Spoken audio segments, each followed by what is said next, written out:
अस्सलाम वालेकुम दोस्तों, मेरा नाम है उमैर और आप देख रहे हैं उमैर स्पीक्स यूट्यूब चैनल। प्यारे दोस्तों, सीसीटीवी कैमरा में रिकॉर्ड हुई इस वीडियो को देखकर आप हजरात ये सोचने पर मजबूर हो जाएंगे कि क्या कोई अपनी गर्लफ्रेंड के साथ ऐसा भी कर सकता है। प्यारे दोस्तों, स्टूल पर बैठे इस जोड़े के पास जैसे ही चोरों का ये गैंग आता है तो ये लड़का अपनी इस गर्लफ्रेंड को छोड़कर अपना मोबाइल और पैसे बचाने के चक्कर में भाग निकलता है, क्योंकि ये लड़की इसकी बीवी नहीं हो सकती। अगर इसकी बीवी होती तो यकीनन ये भागता नहीं बल्कि अपनी बीवी के साथ खड़ा रहता। प्यारे दोस्तों, पाक रिश्ता हमेशा पाक ही होता है और हराम हमेशा हराम ही रहता है। ये वीडियो सबक भी है उन लड़कियों के लिए जो गर्लफ्रेंड बनी फिरती हैं किसी अजनबी लड़कों की।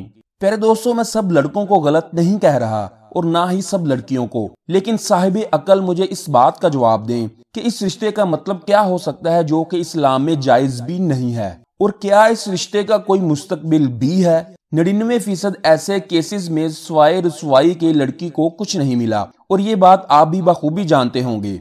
चंद एक केसेस ऐसे भी होंगे जिसमें लड़के लड़की ने घर वालों की मर्जी से शादी कर ली और चंद एक भागकर शादी करने वाले भी होंगे। प्यारे दोस्तों, जिस काम को करने से इस्लाम ने मना किया है यकीन मानिए उसमें रुसवाई ही रुसवाई है। प्यारे दोस्तों, अगर आपको ये वीडियो अच्छी लगे तो बराए मेहरबानी इस वीडियो को लाइक कीजिएगा और इस यूट्यूब चैनल को सब्सक्राइब करना मत भूलिएगा। अगली वीडियो तक मुझे दीजिए इजाजत। अल्लाह हाफिज।